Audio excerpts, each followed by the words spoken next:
Всем привет, меня зовут Сергей Нелл, и вы на канале Не Ноль. В рамках моего сериала Save the Eclipse я ставлю моторы 6А13, Twin Turbo и делаю полный привод на двух моделях Eclipse. Это второе и третье поколение. Но один у нас идет на автомате, а другой идет на механике. Соответственно, если автоматом мы уже занимались в свое время, перебирали его, исправляли какие-то косяки, которые присущи данной модели автомата, то механика нас ждет сегодня. Соответственно, я хочу ее разобрать, перебрать, привести в такой новый, красивый, блестящий вид. Если получится сравнить с пятиступом от Evolution, потому что это очень похожие коробки, а также примерить шестиступ от Evolution на 6А13 Twin Turbo. Галантовский мотор. Самый популярный нынче мотор в тюнячей общественности России. Внешне эта коробка выглядит как любая другая бэушная тех лет.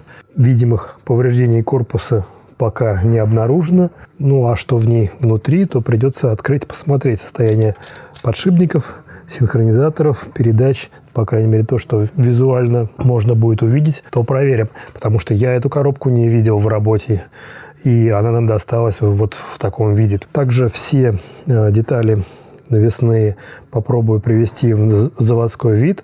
Что-то покрасить, что-то отдать в гальванику, что-то отдать в аквабластинг. В частности, корпус этой коробки мы хотим отдать в аквабластинг. Посмотрим, что будет в результате и как это будет выглядеть. Ну, для этого ее придется, конечно же, разобрать.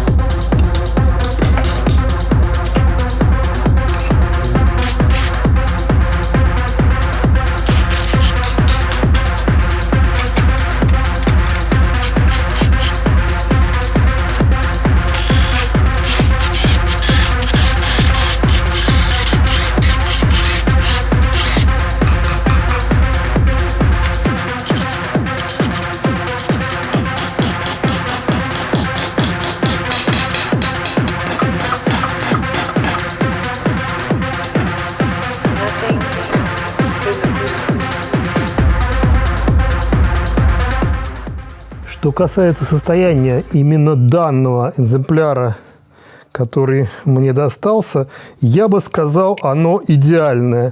Вот реально, либо его кто-то ребилдил, либо она практически не ездила.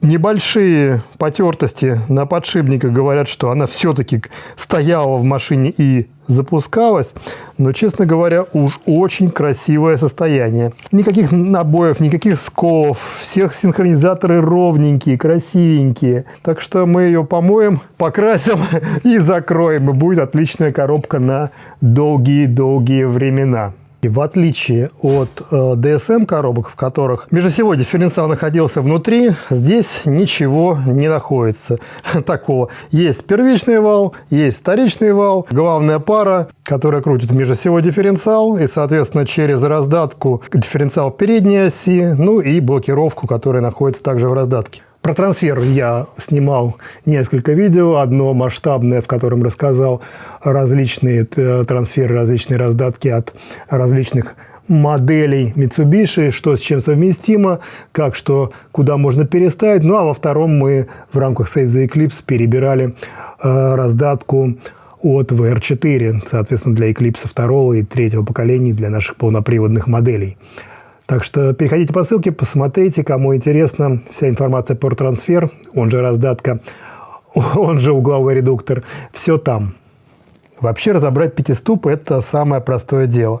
Его раллийное прошлое, ну, то есть VR-шная коробка – это полная копия эволюшнской коробки, их отличает лишь колокол. Ну да, конечно, еще у VR-ской коробки более длинная главная пара, но у Evo есть RS-коробка и есть GSR-коробка. В принципе, непонятно, зачем было делать такую короткую коробку на Evo, ну, видимо, для двухлитрового дрочерства это было самое то. А вот VR-ская коробка, она получилась более гражданская, более удобная, и эластичный 6А13 турбо, не турбо, без разницы. Он, конечно, ее вывозит очень хорошо. На ней приятно ездить по городу.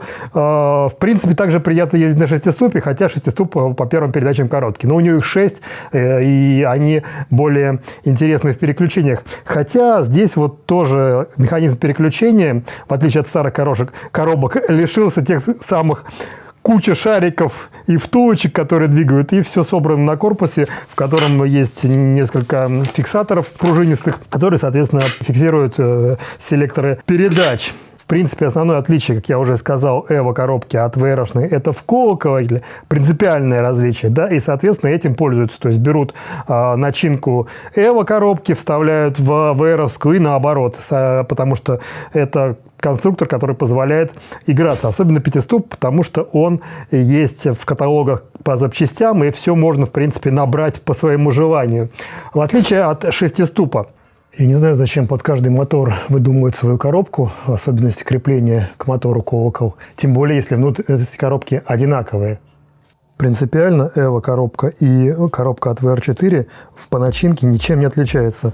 Вот валы от VR4, вот валы от коробки пятиступенчатой Evo GSR. Но основное отличие все-таки есть. Учитывая, что передний вал, ведущий вал, содержит на себе первую и вторую передачу, это ведущие шестерни этих передач, то и они являются частью вала.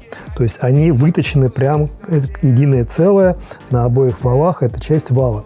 То поменять именно эту часть вала не представляется возможным. Можно поменять любую передачу на вторичном валу, можно поменять третью, четвертую на первичном валу, но вот первую, вторую заменить нельзя.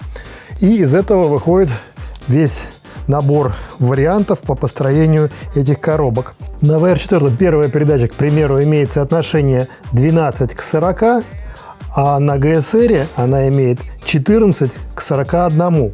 То есть переставить их и взаимно заменить первые передачи не получится. Но есть второй нюанс. На коробках Evo финальная передача, она короче, чем на коробке от VR4. И, соответственно, выходит такой вот хитрый набор. Если мы хотим построить какую-то скоростную коробку, то самое оптимальное брать, конечно, RS-очную коробку с ее длиннющими первыми передачами и ставить финальную пару от VR4. Получится очень длинная коробка. Ну и пятую передачу, наверное, подбирать от коробки GSR. Вот такой симбиоз в итоге даст очень быструю коробку по всем передачам. Не скажу, что это супер правильное соотношение по удачности переключения, но я думаю, на моторе с хорошей мощностью это даст ощутимый прирост скорости. Вообще, конечно, самой оптимальной по передаточным числам считается коробка от RS-версии Evo. В ней правильно подобранный ряд передач, а самой бестолковой считается GSR-овская коробка. В ней вообще непонятно, как расставлены передачи. Ну а VR4 хорошо компенсируется ее эластичным и очень мощным и тяговитым мотором. Ей без разницы, что переключать и куда, из какой передачи. Но это все в пределах города, конечно, не в спорте. Каждую деталь можно заказать отдельно. Любой подшипник, любую муфту, любой синхронизатор можно заказать. Что же касается надежности, есть два основных момента. Это масло, а точнее, я бы сказал, его уровень. Вот поезженная коробка пятиступ, вот поезженная коробка шестиступ, что на одной, что на другой синюшная муфта третьей, четвертой передачи. В принципе, это та передача, которая выше всего находится в масляной ванной коробке. Особенно при вращении от нее очень сильно отлетает, отгоняется масло, и происходит эффект сварки. То есть она приваривается, нагревается, эти муфты приходят в негодность и блокируют в основном третью, четвертую передачу. Но в принципе эта проблема и на пятиступе также есть. Поэтому принципиально большой разницы в надежности шестиступа и пятиступа я бы не давал.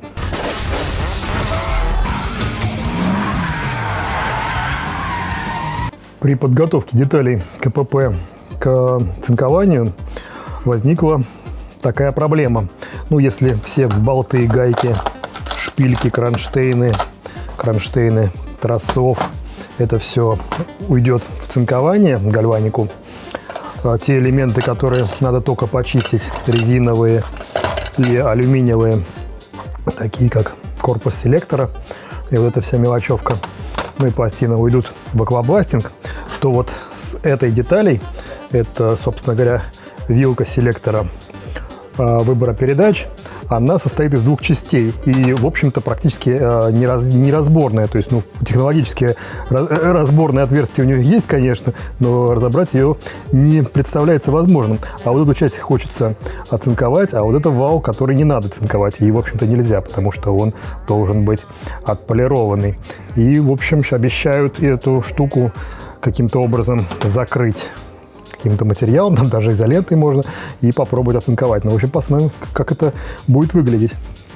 Сам же корпус коробки я, как и обещал, отдам в аквабластинг. И сейчас отвезу и посмотрим, как он будет выглядеть после этой процедуры. Его почистили, и я вам скажу, это какой-то визуальный и тактильный экстаз. Конечно же, не первый раз приходится восстанавливать коробки. Обычно я их крашу порошковой эмалью, и они выглядят вот так, что тоже вполне приятно и красиво. Но здесь краски нет, и полностью все формы, все возможные выпуклости и ребра видны четко-четко, красиво, что, конечно, добавляет определенной красоты, но не добавляет защитных свойств. Это голый металл, это голый алюминий, и он начнет темнеть и корродировать при столкновении с нашими реагентами и окружающей средой, от чего, конечно, хорошо защищает порошковая эмаль. В идеале, конечно, корпус надо было бы отдать в анодирование, покрыть его защитным слоем, но это слишком дорогое удовольствие, и придется довольствоваться лишь вот этим эффектом чистой коробки на время, так как делаются новые запчасти, которые со временем превращаются в вот такой хлам. Хоть и вроде чисто, но в то же время не скажешь, что новое. Но с анодированием тоже не все просто. На конструкциях из литого алюминия, насколько я знаю, анодирование невозможно. Если кто знает что-то другое об этом процессе, поправьте меня, если я не прав. Также из гальваники вернулся весь крепеж этой коробки. Мы отдавали в цинкование практически все детали навесного, которые есть на этой коробке, а также резинки и все алюминиевые маленькие и пластиковые узлы. Резинки после аквабластинга стали как новые и приобрели такой бархатистый оттенок, приятный. Пластмасски тоже все почистили. Все, что касается металлических частей, то они прошли процедуру цинкования. Даже чугунная вилка стала такого радужного красивого цвета, не говоря уже о всем крепеже. Трубку также почистили и отдали ее в гальванику. Получилось как новенькая. Все детали, которые алюминиевые, они прошли просто очистку аквабластингом. Нержавеющие детали также не цинковали, а просто почистили. Вот рабочий цилиндр сцепления. Я думаю, это будет единственный рабочий цилиндр сцепления в таком цвете на этой машине. На других он черный, чугунный. Ну и вот то, за что я больше всего переживал, это селектор выбора передач. Соответственно, на нем вал замотали изолентой. И я надеюсь, что он остался в том же состоянии, который был. Все остальное оцинковали красивым радужным покрытием. Ну вот, без изоленты, так как вал как был полированный и блестящий, так и остался. В общем-то, отличный способ восстановить часть детали.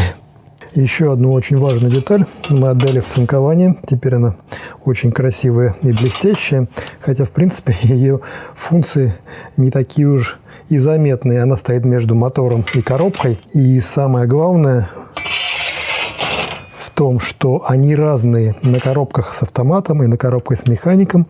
С механикой эти пластины в районе стартера не совпадают. Это связано с диаметром маховика, винца на маховике и на бублике АКПП. Они стоят в разных местах, поэтому, когда ставится коробка автомат, то ставится пластина от нее, чтобы стартер центровался в нужном месте. Когда ставится механика, то, соответственно, ставится нужная пластина под механическую коробку передач. И никак иначе. Можно переделать из одной в другую, пересверлив, переточив немножечко отверстия, но я такой колхоз делать не хочу, поэтому нашел бэушную ровную пластину, и вот она теперь покруче, чем любая новая. Теперь все эти блестящие железочки надо прикрутить и поставить в корпус коробки передач, чтобы получилась самая красивая коробка на свете. Начнем.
Как и в любой другой механической коробке, принцип работы этой коробки абсолютно такой же.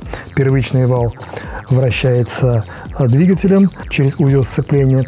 Потом, в зависимости от выбранной муфты передачи, зацепляется ведомая шестерня и крутит ведущую шестерню на вторичном валу. Вторичный вал соединен через две шестеренки главной пары с межосевым дифференциалом, и он уже выходит на раздатку вниз. Весь этот процесс вот так вот вращается и крутит все вместе взятое. Дальше останется закрыть корпус коробки и повесить на нее все крепежи и навесные элементы.